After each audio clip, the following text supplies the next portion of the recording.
एक अक्षर ब्रह्म का मानसिक चिंतन करते हुए माम अनुस्मर, मेरा स्मरण करते हुए वो जब शरीर छोड़ता है तो सीधे परम गति को प्राप्त होता है। आप घबरा जाएंगे नहीं?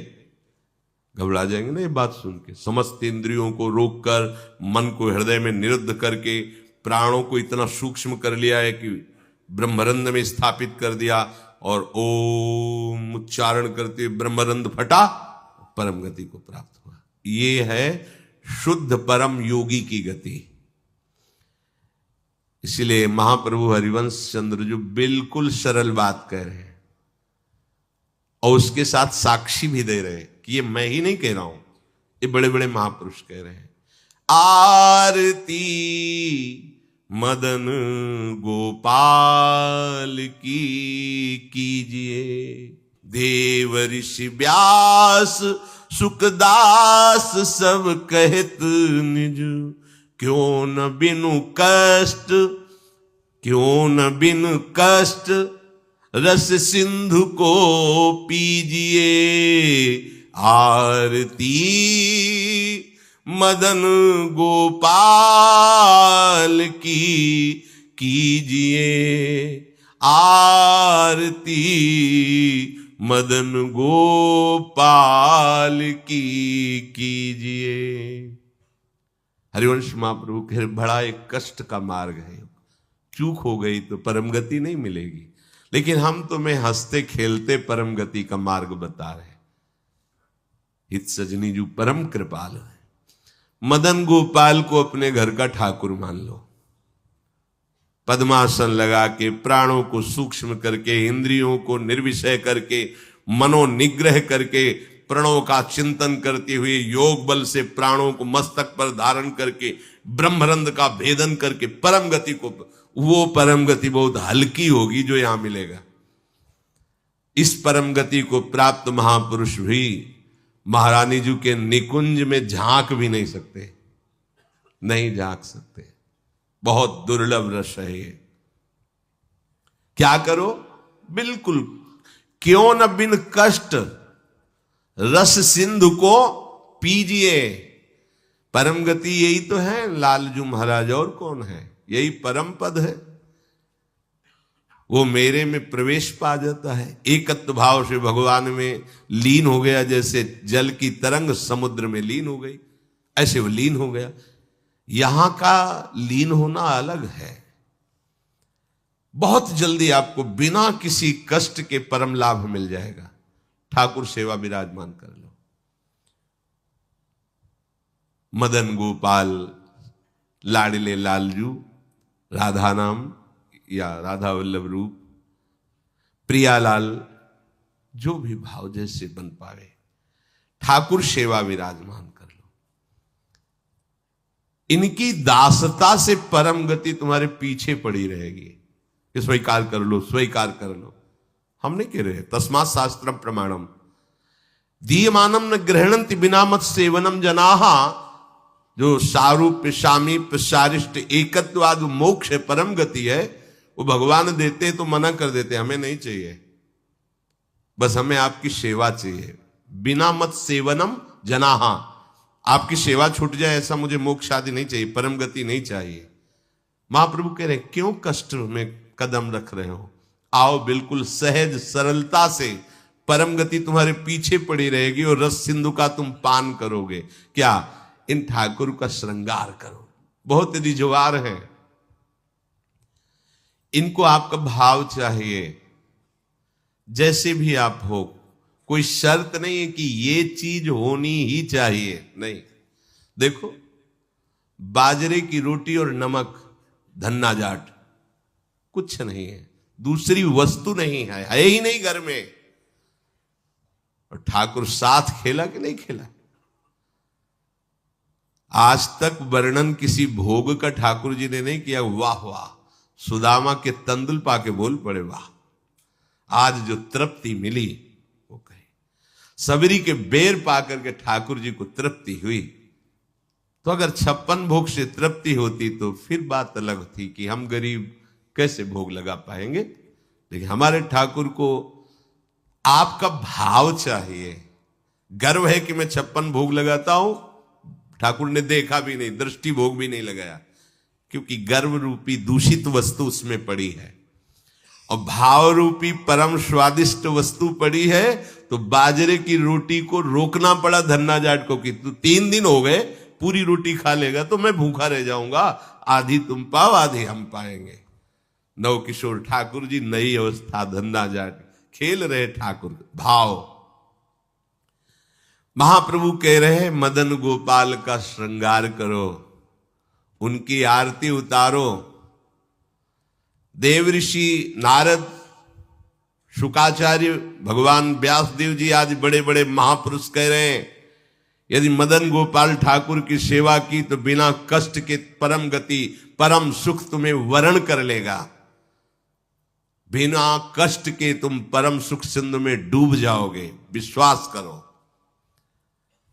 हरिवंश महाप्रभु कह रहे हैं अगर करी धूप कुमकुम मलय रंजित, नौबर्तिका घृत सो पूरी राखो, कुसुम कृत माल नंदलाल के भाल पर, तिलक करी प्रगट यश क्यों न भाखो, भोग प्रभु योग भरी थार धरि कृष्ण पे, मुदित भुज दंडवर चंवर ढारो, आचमन पान हित मिलत कर्पूर जल, सुभग मुखवास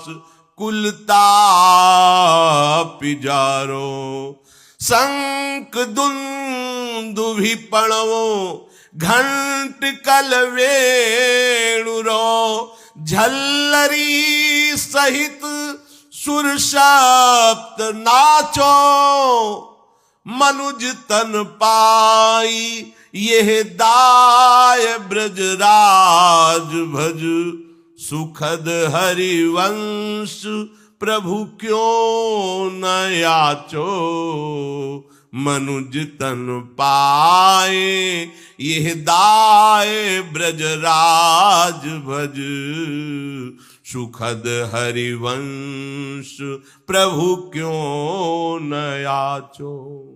आरती मदन गोपाल की कीजिए, आरती मदन गोपाल की कीजिए। आरती सजाओ, ठाकुर को सुंदर सुंदर सुवासित जल से स्नान करा के, कोमल वस्त्रों से श्रीअंग प्रक्षालन करके, पोछ करके विराजमान करो, सुंदर पोशाक धारण कराओ,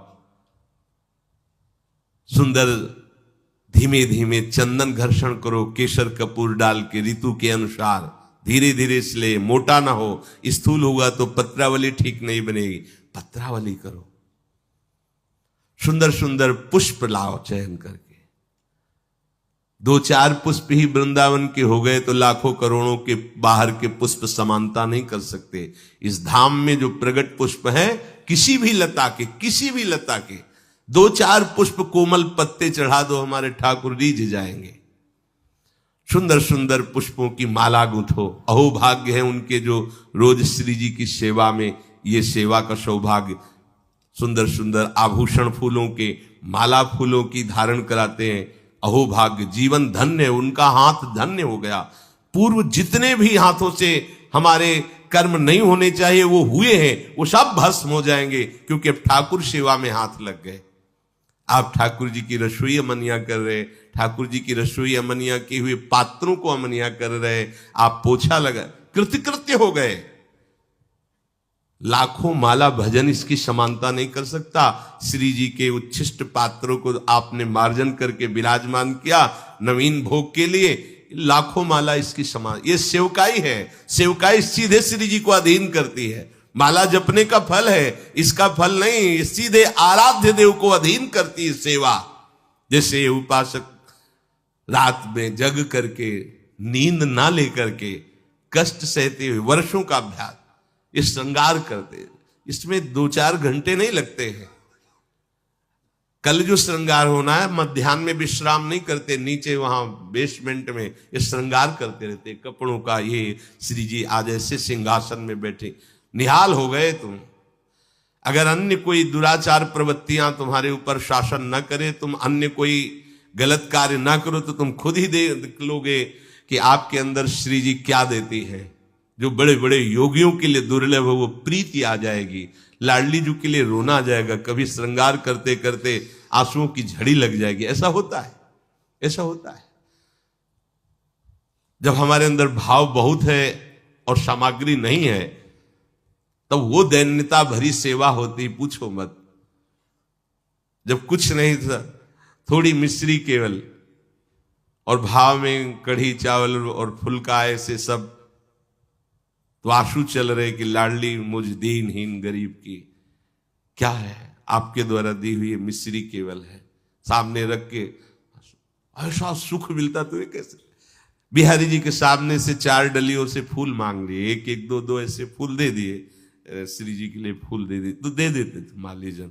आके जब उनकी पंखुड़ी करके शयन के ऐसी छोटी सी गादी लगाते और श्री जी को विराजमान करके ऐसे चल, कैसे वो सुख तुम्हें कैसे वर्णन करें।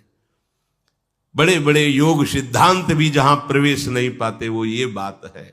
जोग कुजोग ज्ञान अज्ञानू जहां राम प्रेम प्रधानु, सो सब धर्म कर्म जर जाऊ जहां राम पद पंकज भाऊ। ये आखिरी स्थिति है प्रेम की। महाप्रभु कह रहे इस बात के सुखदेव जी, भगवान व्यास देव जी, देवर्षि नारद साक्षी है कि जो मैं बात कह रहा हूं कि बिना कष्ट के तुम्हें रस सिंधु की प्राप्ति होगी। तुम आरती करो मदन गोपाल की, उनको श्रृंगारित करो। आरती में जो धूप होती है अगर, बड़ी सुगंधित होती है। अब तो सब बदल रहा है, पैसे के कारण अन्य अन्य मिलावट की धूप, जरा सी धूप की सुगंध, पूरा वातावरण सात्विक। अपने यहां पहले धूप आरती होती है, बड़ा दुलार भरी सेवा है श्री जी की। फिर इसके बाद जो बत्ती की नोक होती है उसमें चंदन लगाया जाता है, ऐसे सूखा चंदन, पिसा हुआ सूखा, ऊपर से केसर।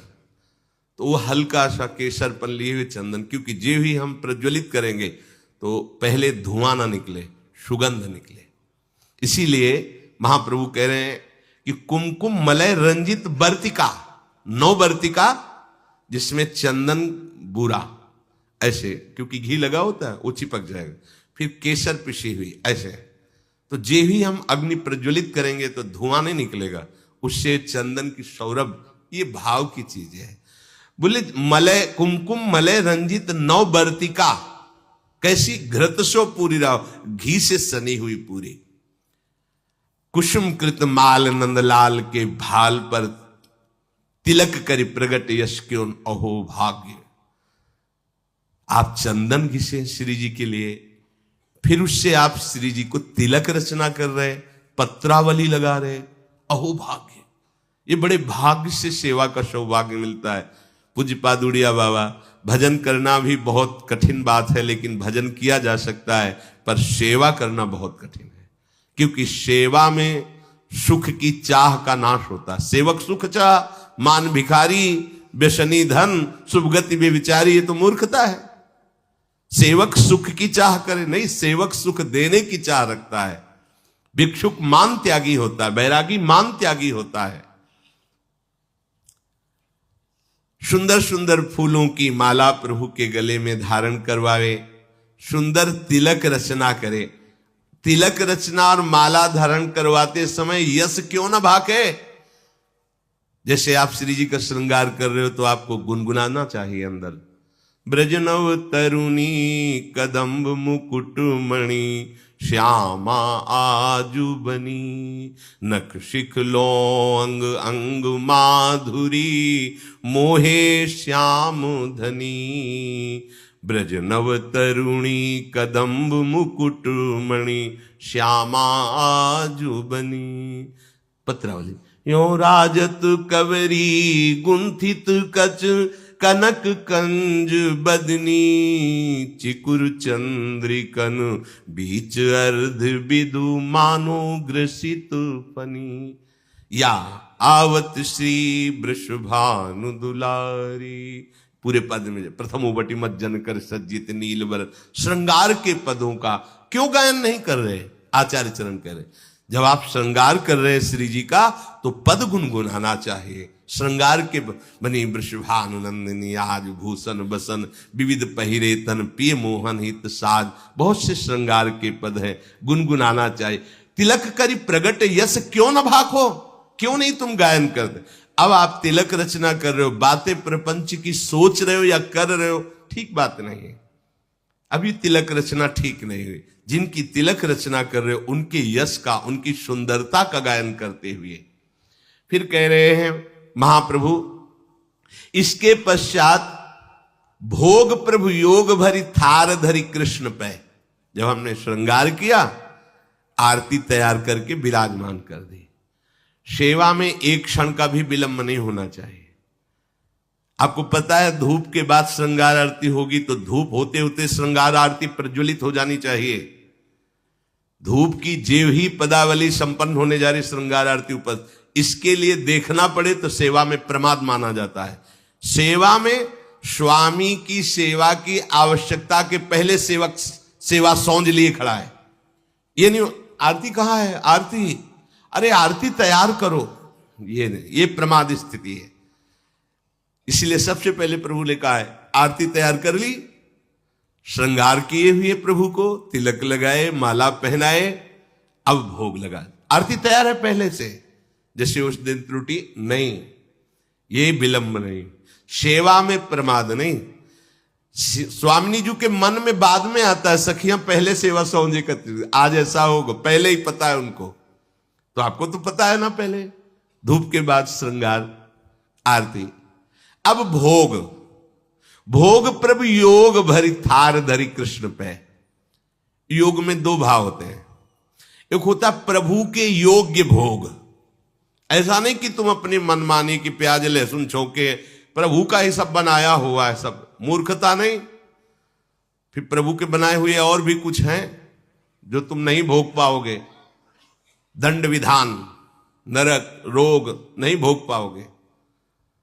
भोग प्रभु के योग्य लगाओ, जो हमारे प्रभु नहीं पा सकते वो हम नहीं पा सकते, इसलिए प्रभु के योग्य भोग लगाओ। शास्त्र सम्मत, संत जन सम्मत जो प्रभु को भोग लगाने योग्य पदार्थ है वही भोग लगाना चाहिए। बहुत उद्दंडता सेवा में नहीं होते। प्राय प्रभु ने ही तो बनाया, प्याज लहसुन हम उसको भोग लगा देते हैं तो क्या है, उन्होंने ही तो बनाया है। हाँ, उन्होंने नरक भी बनाया है तो आपको घुमा देंगे तो क्या परेशानी होगी, आपको थोड़े दिन रख लेंगे नरक में तो आपको कोई परेशानी, फिर परेशानी ही परेशानी है। कैंसर भी प्रभु ने बनाया है, किडनी फेल भी प्रभु ने बनाया है, हार्ट, बड़ी समस्याएं, तो समस्याएं भी तो प्रभु ने बनाया है। होश में भोग प्रभु योग भरी, प्रभु के योग्य जो पदार्थ है वो थाल में रखो। दूसरा आध्यात्मिक आंतरिक भाव, योग कहते हैं अपनेपन का। इतना अपनापन हो कि मेरे लाडले हैं। अब कैसे, जैसे मां अपने बच्चे को जब भोग पवाती है तो क्या अच्छी से अच्छी वस्तु पवाती है। कोई चाह होती है क्या, चाह एक ही होती है भरपेट बच्चा पाले। पूरा दूध खाली करो, खाली करो, नहीं खाली करोगे ना बाजार नहीं लिवा जाएंगे, तुम्हारे लिए वो चीज नहीं लाएंगे। फिर और अगर नहीं खा, एक थप्पड़ मारा पूरा, वो रोष प्रकट कर रही काय के लिए, पूरा खाली करो दूध, अभी तो इतना कम पिया है। और उसकी भाव दशा को देखो कितना प्यार भरा है, क्यों, अपनापन है ना, मेरा लाला है तो मेरे लाडली लाल है, मेरे लाल। अपनापन, इतना गाढ़ अपनापन कि कहीं अपनापन रह न जाए, ये प्रभु को भोग लगाना होगा। अगर इस अपनेपन में भर करके आप एक नमक से चुपर कर रोटी भी रख देंगे तो हमारे प्रभु उसे छोड़ेंगे नहीं, पाएंगे। अपनापन प्रभु से नहीं है तो दुर्योधन ने भी व्यवस्था की थी भगवान की, देखा भी नहीं। अपनापन है विदुरानी को मेरे प्रभु, तो छिलका वाह वाह करके पा रहे हैं। वाह कितना स्वाद है, किसमें? केले में नहीं, छिलके में। ये भोग लग रहा है काहे का? योग भरी, युक्त होकर, प्रभु में तदात्म होकर, प्रभु के प्रेम में डूबी विदुरानी। केले का छिलका दे रही, होश भी नहीं है। तो महाराज को भी, सर्वज्ञ प्रभु को भी होश नहीं। वो ये नहीं बोले कि अरे सुनो सुनो छिलका फेंको, ये गुदा में लाओ ना केला, ऐसा नहीं। वो भी मस्ती से विदुर जी पधारते हैं। अरे पगली ये क्या कह रही? प्रभु को छिलका छीन के गुदा दिया। प्रभु की आंख खुली, जैसे वो डूबी थी ऐसे प्रभु डूबे थे। वो पवाने में डूबी थी, प्रभु पाले में डूबे थे। आंख खुली, बेस्वाद हो गए। विदुर जी अब वो स्वाद नहीं रहा, क्योंकि तुम्हारी बुद्धि लग रही है, वहां बुद्धि ही नहीं रही। ऐसा योग हो गया है कि भोग चक्क लग रहा है। ये है वास्तविक भोग। दो प्रकार का भाव इसमें कि प्रभु के योग्य ही भोग थार पे विराजमान करे, और दूसरी बात प्रभु से इतना अपनापन हो जाए कि अपनेपन में आप थोड़ा सा जल भी देंगे तो अमृत जैसा प्रभु से पान करेंगे। प्रभु योग भरी थार धरी कृष्ण पे अब सुंदर भोग लगाया। आचमन पानहित मिलत कर्पूर जल, सुवासित सुगंधित। ऋतु के अनुसार सर्दी है, हल्का सा गुनगुना जल। गर्मी का समय है, शीतल जल, थोड़ा कपूर मिश्रित, थोड़ी इलायची डाली, सुगंधित सुवासित। जितना भाव करोगे ना आप। अच्छा आपके पास कुछ नहीं तो भाव के में क्या जाता है? अमुक अमुक पदार्थ डाल दे, बड़ा सुवासित, बड़ा सुगंधित जल। अब आचमन करा रहे हैं, प्रभु स्वीकार कर रहे हैं। वस्तु भोक्ता प्रभु तब होते जब आपके अंदर भाव हो। तो पहले भाव भोगा फिर वस्तु। अगर भाव नहीं तो वस्तु भोक्ता प्रभु नहीं होते, ये ध्यान रखना। वस्तु वापस तुम्हें मिलती है ना, तो ऐसा नहीं कि भोग नहीं लगा, पक्का प्रत्येक कण कण का भोग लगना, क्योंकि आपका भाव उसमें मिला। भाव प्रभु ने पा लिया और उच्छिष्ट वस्तु आपको दे दी। अब जब आप पाओगे तो वही उच्छिष्ट प्रसन्नता प्रदान करेगा। प्रसादे सर्व दुखा नाम हानि रस्योपजायते, समस्त हानि। वह अखंड प्रसन्न, ऐसी प्रसन्नता में भगवत प्रेम स्फुरित होता है। आचमन कराया सुगंधित जल से, फिर सुभग मुखवास। मुखवास पान की बीड़ी, सुंदर पान की बीड़ी, इलायची, नारियल आदि डाल के सुंदर तैयार कर प्रभु को पवाया। मुखवास, इससे क्या होगा? जितने भी दैहिक दैविक भौतिक ताप है सब तुम्हारे नष्ट हो जाएंगे। जितने भी ताप समूह के समूह सब भस्म हो जाएंगे। अब सुंदर चंवर लेकर के प्रभु के ऊपर चंवर कर रहे हैं।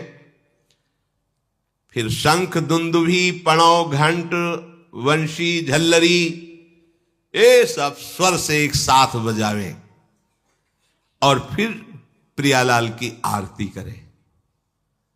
आरती गान करके फिर नृत्य करें, नाचो आदेश करते हैं। झल्लरी सहित सुर सप्त नाचो।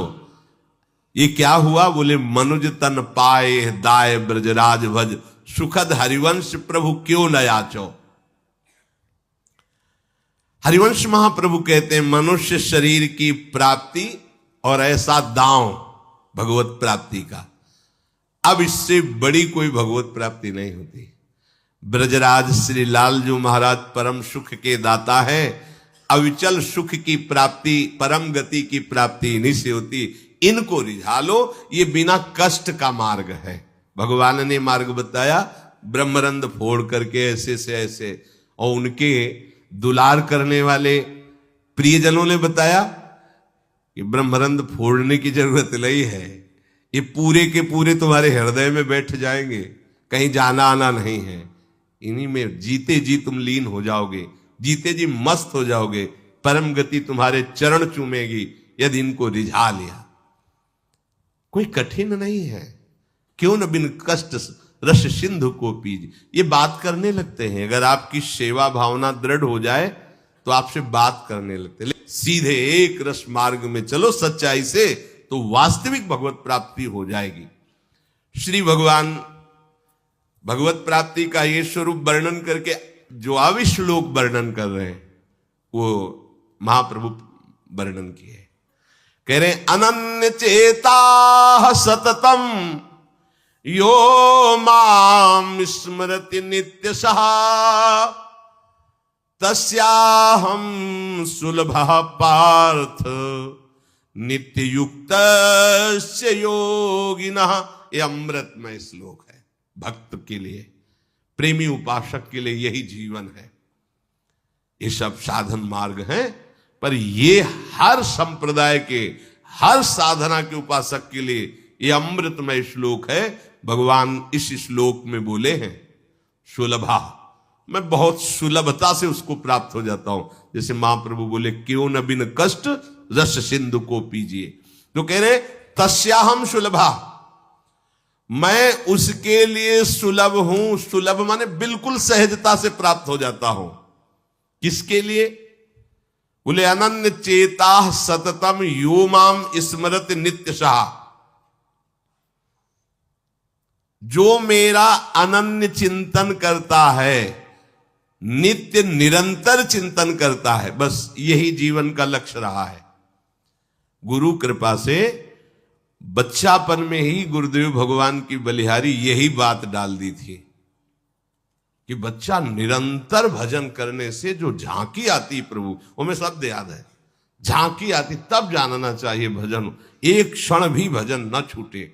ये संस्कार अगर कहीं भगवान की कृपा से और मार्ग का गुरुदेव उपदेश करते तो एकदम कोरा स्वभाव था वही पड़ता, पर भगवान ने जहां जैसे पहुंचाना होता है वैसे ही, जैसे सन्यास मार्ग में भी थे तो हमारी निराकार में रति नहीं थी, गंगाधर भगवान शिव के रूप में आसक्ति थी।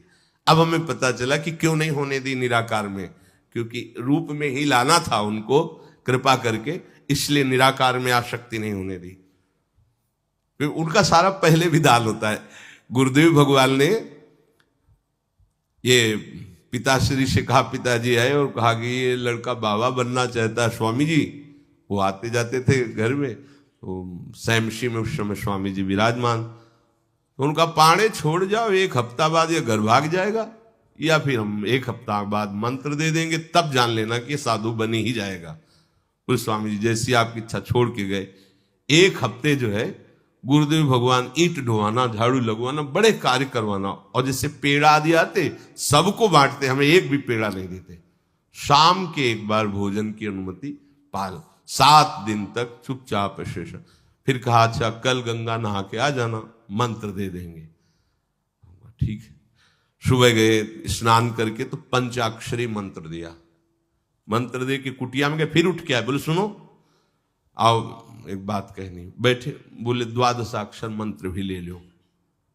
तुम कहा जपेंगे कौन? बोले पहले तुम ये जपना, लेकिन ये रखे रहो, आगे काम आएगा। हमारी समझ में नहीं आ रहा था कि मतलब मंत्र 2 क्यों दे रहे हैं। ये पहले से भूमिका तैयार थी वृंदावन की, हमें पता नहीं था। 12 मंत्र भगवान श्री कृष्ण का, पंचाक्षरी मंत्र सबसे पहले दिया। बाद में पता चला कि ये बीज तो गुरुदेव ने ही पहले बो दिया था कि जिस मार्ग से घूम के जाना है। वो कह रहे थे कि बाद में तुम्हें पता चलेगा। वो बाल्यावस्था थी, मेरी मति गति वहां तक पहुंच नहीं रही थी। और जपे हम पहला ही, जपे पहला ही, बाद में जब भगवान शंकर ने इधर, तब हम मुझे समझ में आया कि बीज तो गुरुदेव भगवान ही अंदर से बो दिए थे पहले ही।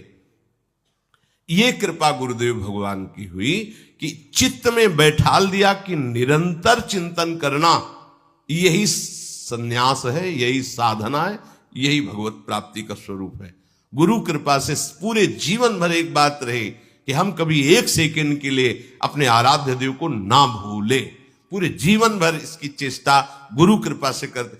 अन्य सब बात थी साधन की, पर बात उसमें प्रधान ये थी कि भूले ना। जैसे हम गायत्री मंत्र भी जप रहे हैं नैष्ठिक ब्रह्मचर्य में, तो गुरु के द्वारा दिया हुआ पंचाक्षर मंत्र लिखा हुआ है, बार बार उसे देख रहे हैं या अंदर से देख रहे हैं, गायत्री मंत्र चल रहा है। बड़ी कृपा रही है, मन को भागने के अवसर नहीं मिले। अनन्य चेता सततम, इसीलिए हम आपको फिर कह रहे हैं, बहुत जल्दी लाभ लेना है तो इसको डबल पटरी में फंसाओ। यह जो एक मन बहुत ठोर कर कह कर उसने सच उपायो, बहुत जगह नहीं लगता है कि एक प्रभु में लगाओ फिर संसार में से, प्रभु में ही 2 जगह लगा दो, बड़ी चतुराई से फांसा जाता है। यदि मंत्र से भाग रहा हो और तुम्हें कहीं रूप का अभ्यास हो भगवत कृपा से, तो रूप में फंसाओ, चरणों से लेकर के मुकुट तक, मुकुट से लेकर चरणों तक इसको फंसाओ। पर यह कठिन बात है, रूप आना कोई साधारण बात थोड़ी। तो डबल नाम में फंसाओ, जैसे कल कहा था कि शरणागत मंत्र चल रहा, राधा लिखे है, राधा बार बार और शरणागत मंत्र जा कहा जाएगा। तो जब गायत्री जी जब करते थे अनुष्ठान पुरस्चरण का, तो सामने पंचाक्षरी मंत्र लिखा हुआ है और गायत्री मंत्र चल रहा है। अगर हम जरा सा भी चूकेंगे तो या तो मंत्र छूटेगा और या तो वो दृश्य छूटेगा। बिल्कुल मन को कोई जगह नहीं रखते थे, कोई जगह नहीं रखते। अनन्य चेता, ये बहुत बड़ी सिद्धि, बहुत बड़ा लाभ है कि अन्य कुछ स्मरण ना आवे। इसका अभ्यास आप कर लीजिए, फिर नशा तो ये चढ़ा देगा। ऐसा नशा चढ़ता है, ऐसा लगता है जैसे खोपड़ी घूम रही हो और उसके साथ मंत्र घूम रहा हो। ये ऐसे करो तो पका जैसा दर्द होने लगता है, एक एक नस नाड़ी मंत्राकार। न भोजन की इच्छा है, न किसी के देखने की इच्छा है, इच्छा रहित केवल मंत्र चल रहा है। तदाकार वृत्ति, मंत्राकार वृत्ति। अब इतनी प्रपंच की वृत्तियां फैलाए हो, इतना बहिर्मुख हो, कैसे बात समझोगे अंतर की। अनन्य चेत, भगवान कह रहे मैं सुलभ हूं, सुलभ हूं। काशी में प्रतिदिन ये होता, आज महादेव जी साक्षात आएंगे, सुबह से तैयारी हो जाती थी, आज महादेव जी आएंगे। घाट में ही रहते थे, पंडों की छतरी के नीचे तपती हुई धूप, तो घाट में धूप ऐसे ज्वाला सी लगती थी, और छोटी सी छतरी, उसी के नीचे दोपहर रात्रि वहीं 2 बजे तक तो तपती थी फर्श, और 2 बजे के बाद स्नान करके महादेव जी विश्वनाथ जी पहुंच गए। बस रोज आज मिलेंगे, आज तो निश्चित मिलेंगे। एक दिन इतना आनंद था कि आज तो बस आ ही रहे हैं, ऐसा आ ही रहे हैं। जैसी भावना करोगे, जा पर जाकर सत्य सने हो, सो तो ही मिले न कुछ संदेह हो। भयंकर जटाओं का बोझा ऐसे, इतना बड़ा हाथ में त्रिशूल लिए, देखा दोपहर में नग्न पैर से आ गए। अब अपने जो जहां पागल है वही उसको दिखाई दे, साष्टांग दंडवत। मौन, कुछ बोले नहीं उससे, हम तो बस वैसे स्तब्ध, जैसे कोई जड़वत। बाद में विचार आया इसका मतलब क्या था, मैं ही मैं हूं, दूसरा कोई नहीं है। अलग से देखने की भावना मत करो, कण कण में मैं विराजमान हूं। एक दिन भाई जी के प्रति बहुत आकर्षण जब था, तो एक स्वप्न देखा कि स्वप्न में हम भाई जी से पूछ रहे कि मुझे श्री कृष्ण की प्राप्ति कब होगी। इसके बाद की बात, भाई जी ने ऐसे चश्मा करके ऐसे देखा, राधा बाबा बगल में बैठे, और कहा जब श्री कृष्ण बन जाओगे तब श्री कृष्ण की प्राप्ति होगी। जगने पर, बहुत विचार करने पर फिर यह कि श्री कृष्ण बन जाओगे, भाई जी का तात्पर्य क्या था। तब समझ में आ गया, मन कृष्णाकार, बुद्धि कृष्णाकार, चित्त कृष्णाकार, अहम कृष्णाकार, तब कृष्ण साक्षात्कार हो गया। नित्य युक्तस्य योगिनः तस्याहं सुलभा पार्थ, नित्य युक्तस्य योगिनः, नित्य युक्त हो गया। जिसका चित्त प्रभु को छोड़कर किसी भी भोग भूमि में, किसी भी ऐश्वर्य में, किसी भी सिद्धि में, जैसे किसी को लगता है कि ये चमत्कार दिखाना, कोई भी चमत्कार दिखाना बहुत कठिन बात है। अगर भगवत दर्शन का लक्ष्य ना हो, भगवत प्राप्ति का लक्ष्य ना हो, तो कोई भी चमत्कार ऐसे करने में है, कोई बहुत बड़ी बात मत समझ। बस ये है कि इधर अगर स्वीकार किया तो उधर गेट बंद हो जाएगा, इसीलिए पिट जाते हैं, गाली सुन लेते हैं महात्मा जन, लेकिन प्रयोग नहीं करते अपने भजन का, प्रभु के पास जाते हैं। ऐसा ना समझे ना कि वो चमत्कार पीछे घूमते हैं। केवल बस एक बात है कि अगर इधर लगे तो उधर का गेट बंद हो जाएगा। तो इतनी दुर्लभ बात बनने जा रही है, किसी को प्रमाणित करने के लिए कि हम महात्मा, हम भजनानंदी, हम चमत्कारी हैं, अपना गेट बंद करवा ले तो मूर्खता ही होगी ना। यहां क्या होगा, वाह वाह हो जाएगा, बस उसके आगे क्या होगा, फिर वही प्रपंच। तो ये जो ब्रज के महात्मा है, जो भगवत प्रेमी महात्मा है, जो भगवत प्राप्त करने वाले हैं, इनके अंदर चमत्कार के बाप की सृष्टि होती है।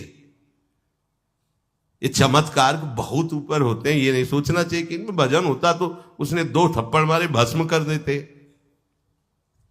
भजन का जानते हो, भजनानंदी का 2 थप्पड़ मारा है, तुम्हें निश्चित भगवान की प्राप्ति हो, तुम्हारा कभी अमंगल न हो, भगवान तुम्हारे परिवार को भी सुखी रहे और तुम आजीवन स्वस्थ रहकर पवित्र बुद्धि के द्वारा भगवान को प्राप्त। ये महात्माओं का बल होता है। महात्माओं के बल थोड़ी होता है किसी ने गाली दिया, मार दिया, जा भस्म हो जा। ये भस्मासुर थोड़ी होते महात्मा है भाई, भस्म कर दिया, नष्ट नहीं। साधुते हो न कारज, तब भगवान उनके अधीन होते हैं। ये चमत्कार ये ना सोचो कि भजन करते होते तो फिर चमत्कार, या ये गाड़ी घोड़ा रुपया पैसा चमत्कार, ये पापियों के पास भी है। ये तो प्रारब्ध का खेल है, प्रारब्ध बदला, ऐसे से ऐसे हो गया, इनका कोई महत्व नहीं है। महत्व है नित्य युक्तस्य योगिना, तुम्हारा चित्त निरंतर आराध्य देव में युक्त है कि नहीं। किसी भी ऐश्वर्य, किसी भी भूमि, किसी भी पद का कोई भी संबंध, आश्रय, चिंतन नहीं। ये हुआ आनंद चेता। जैसे पतिव्रता स्त्री का मन केवल पति के ही सुख में निमग्न रहता है, पति का चिंतन, पति की बातें, पति वो उसी में मगन रहती है। पति के सिवाय उसके मन में अन्य किसी पुरुष का राग पूर्वक चिंतन कभी होता ही नहीं। जैसे शिष्य का गुरु के सिवाय कहीं चिंतन नहीं होता। पतिव्रता पत्नी का मन, प्राण, तन सब पति के ही सेवा में, चिंतन में, मनन में। जैसे शिष्य का गुरु के ही तन, उनकी सेवा में मन, उनके आज्ञा के पालन करने में एक एक चेष्टा गुरु की प्रसन्नता के लिए। कोई दूसरा इष्ट शिष्य का होता ही नहीं है। शिष्य का कोई दूसरा इष्ट नहीं होता। ऐसे शिष्य को अपने गुरुदेव में ही भगवान का साक्षात्कार हो जाता है। क्योंकि पर्दा हटा तो देख लिया कि प्रिया प्रीतम मुस्कुराते हुए बैठे। श्री भट्ट देवाचार्य जी के पास जब हरिव्यास देवाचार्य जी आए तो कहा, भगवान हम शिष्य बनना चाहते हैं। तो उनका, तुम्हें हमारी गोद में कुछ दिखाई दे रहा है? तो कहा, ऐसा में कुछ तो नहीं दिखाई दे रहा है। तो उनका, फिर अभी तुम जाओ गिरिराज जी की 12 वर्ष परिक्रमा करो, राधे राधे बोलो 12 वर्ष पर। ऐसा ही किया। 12 वर्ष बाद फिर आए, अब कुछ दिखाई दे रहा है? बोले, भगवान कुछ नहीं दिखाई दे रहा। बोले, जाओ फिर 12 वर्ष करो। कह रहे कि जो शिष्य है गुरु के सिवा और कोई इष्ट नहीं है, उन्हीं का चिंतन, उन्हीं के आगे, तो वही उसको साक्षात्कार हो जाता है। जब 24 वर्ष बाद आज्ञा पालन करके आए तो देखा प्रियालाल गोद में। बोले, अब कुछ दिखा है? हाँ। बोले, प्रियालाल महाराज जी विराजमान है, आओ। वही महावाणी के रचयिता श्री हरिव्यास देवाचार्य जी गुरु आज्ञा में एक कदम पीछे ने 24 वर्ष गिरिराज जी की परिक्रमा राधे राधे आए नहीं, जब तक आज्ञा पालन नहीं हुई। आज्ञा पालन साक्षात्कार करने के बाद मंत्र दीक्षा दी। आज्ञा पालन का फल भगवत साक्षात्कार।